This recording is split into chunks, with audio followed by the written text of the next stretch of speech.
બધાના સીતારામ। વરસાદી ચાલુ છે, અમારે બેક્ટેરિયા છાંટવાનું ચાલુ છે ને છાંટાઈ આવે છે। જો વરસાદનો દવા પાણી પીધા જોરદાર બેક્ટેરિયા બનાવ્યા છે બેરલમાં। એમાં સાઈઝ છે, ગૌમૂત્ર છે અને ડાયકોડરમાં બેક્ટેરિયા ફૂગના અને મૂંડાના બધા જે છે એ બધું આમાં કાળી ફૂગના મારે તો ભાઈ પલાલ કાગડા જેવા થઈ ગયા। લા લા એને રખ દે નહીં રાખ દો એડી જો વરસાદ આજ હે વરસાદ આજ જોરદાર થયો રાતે ને ખૂબ ધરાવ થઈ ગયો છે। પાણી હાલ્યા નથી, હાલ્યા છે નથી હાલ્યા એવું છે, પણ ધરાવ બહુ જોરદાર થઈ ગયો ને આ માંડવી તો આ બધી હતી પાસ્ત્રી માંડવી વાળાની, આ થોડીક આગતરી, ઓલી માંડવી છે એથી આગતરી। એટલે કીધું વાતાવરણ જેટલું ભેજવાળું હોય એટલું બેક્ટેરિયા કામ કરે, સક્રિય થાય જમીનમાં। તડકી ટેમ્પરેચર 15-20 ડિગ્રી થાય એટલે એ બેક્ટેરિયા મરી જાય। એટલે હાવ ઠંડા વાતાવરણમાં જ આ કામ કરવું પડે। કોઈ ચાલુ વરસાદે કોઈ તડકો ન હોય ને ઝાપટા આવતા હોય તો એટલે અત્યારે છાંટા ચાલુ છે ને સ્પ્રે મારી દઈ બેક્ટેરિયાનો એટલે પાણી જમીનમાં ઉતરી જાય એટલે સફેદ ફૂગ, કાળી ફૂગ, મૂંડા એનું બધું નિયંત્રણ કરે। મૂંડા જે આવ્યા નથી પણ હવે 15-20 દી પછી એને પેલા કીડીથી ને બારીક થાય, પછી કીડી જેવા થાય ને પછી મોટા થાય, પછી મોટા થાય તો એ બધાને ખબર પડે કે ઓહો મૂંડા આવી ગયા। પણ આ બધું કામકાજ અગાઉ કરવું પડે। મૂંડાના બેક્ટેરિયા આવે છે, ઈળુના બેક્ટેરિયા બધા યુનિવર્સિટી બનાવે છે ને પ્રાઇવેટ કંપનીઓ બનાવે છે, એટલે બધું અગાઉ નાખવું પડે તો કામ કરે। પછી મૂંડો મોટો થઈ જાય ને પછી બેક્ટેરિયા નાખો પછી આપણે કંઈ રિઝલ્ટ ન આવે, રિઝલ્ટ એનું ન આવે। અને સાઈઝ છે, સાઈઝમાં બધા બેક્ટેરિયા ગૌમૂત્રમાં બધું એમાં જે એમાં માંડવીને છોડવાની જે વસ્તુ જોતી એની બધું એમાં મળી જાય। એટલે જો છાંટાઈ ચાલુ છે ને ડીકમ્પોઝ બેક્ટેરિયા છે એ આપણે બેરલમાં નાખ્યા છે। બધી વસ્તુ જે છે એ બધી આમાં એડ જ કરી દીધી છે અંદર, એટલે કૂસો કચરો ખાવાવાળા એ જમીનમાં રહ્યા જાય ભેગા। અને જો આ બેરલમાં સીતાફળી અને લીંબોળી બે આમાં એડ કર્યું છે ને જો પાણીનું ભરી દીધું છે, એટલે એ આપણે કોઈ મોલો મચ્છી માટે, હીરું માટે અને જો હવે આ કુંડીનું કામકાજ અત્યારે બંધ હોય, પાણી જાય થઈ જાય અત્યારે એમાં હળતું હોય, જો ફીણા વળી ગયા માથે, કારણ કે બધું હળવાનું કામ જોરદાર કરે। આમાં છે આપણે ડીકમ્પોઝ બેક્ટેરિયા જો એટલા જ વપરાઈ ગયા છે, હવે એટલા રહ્યા છે। એ આગળ ઓલું બાજરવાળું છે એમાં એક સ્પ્રે મારી દે ને એટલે બોથા ને બધું જે કચરો હોય હળી જાય, ફૂગ ડેવલપ થાય। તારે તો પાછું ચા નો ભાવ, હળો વિડીયો જોતા હોય બધા ચા પાણી પીવા કા, દેશી ગાયનો ચા, દૂધનો ચા, વાડી ગીર ગાયનો રગડા જેવો કાંઈ ઘટે બસ બસ બસ ભરીને પીવો નહીં બહુ ન પીવાય, બહુ પીવાય ગાયના દૂધનો પીવાય હે ગાયના દૂધનો પીવાય। 33 કરોડ દેવતા છે, ઓહો એથી વધારે નહીં હોય, 33 કરોડ છે પૂરા। હા થોડીક વધારે લઉં 33 કરોડ છે એટલે હલો બધા ચા પીવા જાઓ। વાગ્યા કેટલા 10 વાગી ગયા। જો આમ વાતાવરણ એવું થયું ઝાપટા હેલા જાય છે ને અમારું કામ 100% રિઝલ્ટ નહીં પણ 110% રિઝલ્ટ મળે એવું વાતાવરણ છે। આવા વાતાવરણમાં લગભગ કોઈ કામ કરતું જ ન હોય, અમે કરતા હોય, બેઠા નવરા જ ન હોય કા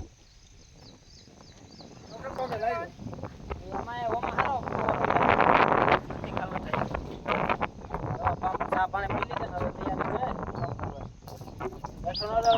ઓના કરતા મોંઘું થઈ પાણી, પલ્લલ કાગડા જેવા થઈ ગયા છે વરસાદના છાંટા બંધ થયા છે। આપણો ટ્રેક જોયો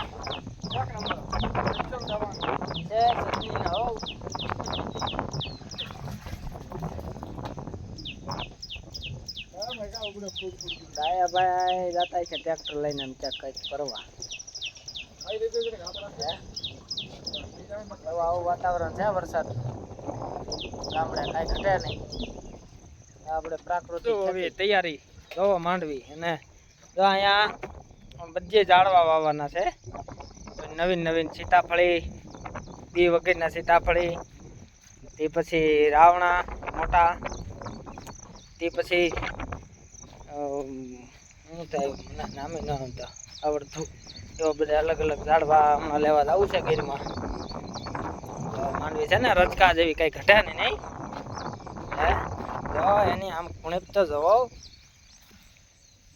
ઓલે આવડા ઉગડ્યા પણ હજી ઉયા નહીં ફૂટ્યા હોય.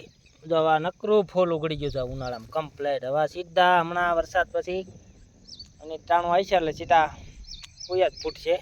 ને મકાઈના છોડવા 1 કલાક થઈ ગયા છે, કઈ ઘટે નહીં. અમારા ભાઈ આપણે ઘેરાય ક્યાંય રહી ન જાય હો.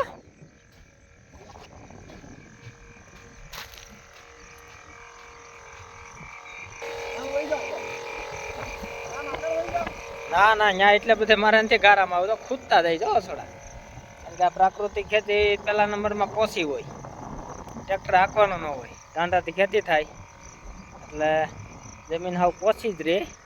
એટલે માંડવી બે હારો થાય ને બીજા નંબરમાં ટ્રેક્ટર ન હાલતું એટલે બેક્ટેરિયા મરે નહીં જમીનમાં. થોડોક હેઠો ફુવારો રાખજે, થોડોક હેઠો. જો આ રીતે પંપનો સ્પ્રે મારી દીધો એટલે આમાં સાટા ચાલુ હોય એટલે બેક્ટેરિયા સીધા જમીનમાં વહી જાય એટલે પોતપોતાનું કામ મળે કરવા. કોઈ ફૂગ છે, કાળી ફૂગ છે, સફેદ મૂંડા, ઘણી વસ્તુ. અને ઓલું આપણે ડીકમ્પોઝ બેક્ટેરિયા છે એટલે કોઈ કૂસો કચરો હોય ઘઉંવાળું છે એટલે એ એનું ખાવાનું કામ ખાતર કરી નાખે. હલો હવે જય ભોલેનાથ બધાને, સીતારામ. વિડીયો સારો લાગ્યો હોય તો લાઈક કરજો. અને પાવડર કેમિકલ વાળા નહીં વપરાય એવું કંઈ ન હોય, કારણ કે પણ 15-20 દિયાના કેમિકલ નહીં નાખવાનું જમીનમાં એટલે બેક્ટેરિયા કામ કરે. આમ તો હસોડું ન નાખો તો સારું જ છે, પણ હવે લોકો બંધ થતા નથી. મજૂરને ડબલા દઈ આવે ને મજૂર છાંટી દઈએ. આમાં થોડીક મહેનત થાય વધારે, આ કોઈ વસ્તુ કરતા નથી. કારણ કે આપણે એક ધ્યેય આમાં નક્કી કર્યું છે, સાચું ખાવું, સાચું ખવડાવવું. ત્યાં માંડવી નેચરલ છે, તમને ફાલ આવશે તે બતાવશું, એમાં કાંઈ ઘટે નહીં. એટલે બધાને જય ભોલેનાથ. કોઈ ભાઈઓનો માલ પ્રાકૃતિક લેવો હોય તો હવે ઓર્ડર ચાલુ થઈ ગયા છે ઘઉંના, આવતી સાઈડના અત્યારથી. એટલા મણ આપણા. એટલે જે જોતા હોય અગાઉ લખાઈજો, લી રીતે વાવેતર કરશું. અને તુવેરને ઓર્ડર ચાલુ થઈ ગયા. તુવેર દાળ, સિટીમાં દાળ વધારે હોય તુવેરની ખાવાની, ભાત ને દાળ, એના ઓર્ડર ચાલુ થઈ ગયા છે. હજી તો વાવેતર નથી થઈ ગયું તાલ ઓર્ડર ચાલુ થઈ ગયા. કારણ કે હાસો જેને ખાવું છે એ અગાઉ બુકિંગ થઈ જાય. બાકી માર્કેટમાં અત્યારે લગભગ ખોટું જ ઝાઝું હાલે છે પ્રાકૃતિક વિશે. ત્યાં પ્રાકૃતિક માલ થતો એમાં બહુ મહેનત થાય છે. અને સારું લોકોને આમ ચોખ્ખું આવે કે આ પ્રાકૃતિક એમ ભાઈ માલ થાય નહીં, આમાં મહેનત બહુ થાય છે. બાકી તો પેકિંગ કરીને મળે નીકળવા. પ્રાકૃતિક આમે ક્યાંય લેબ તો થતા નથી. સરકારને તાલુકાવાર લેબ થતા હોય ને તો આ માલની કદર થાય, કઈ રીતે આ માલ થાય છે એ. પણ હવે લેબ આના હેલા જે થતા નથી એટલે લોકોને બિચારા અટવાય, પૈસા દેતા હાસું મળતું નથી. પણ આ વસ્તુ આપણે એકવાર સેમ્પલ જ દેવાનું હોય. આ જે ઘઉંના ઓર્ડર આવે છે એને બધાને 1 કિલો સેમ્પલ દીધા છે, વધારે દીધા નથી. એના બુકિંગ થઈ ગયા છે. માલ કમ્પ્લેટ હાસો જ આવી છે, કોઈ ખોટો આવી છે નહીં. થઈ રહે એટલે બંધ થઈ જાય ભાઈ, હવે આવતી જાય. અગર માલ અમુક તો ખૂટતા જ નથી. ઓર્ડર કરે કે આ છે ને એમ માલ ટકતો નથી ને આમાંથી માલ ઓછું ઉત્પાદન આવે, વધારે આવતું નથી. એટલે માલ થઈ જાય વહેલા એના બધે ભાવ ને બધી વસ્તુના બધી ભાવ એટલે વધારે થાય, કારણ કે ઉત્પાદન આવે નહીં જોઈએ એવું. ઓછું આવે અને મહેનત કેમિકલ કરતાં ડબલ થાય.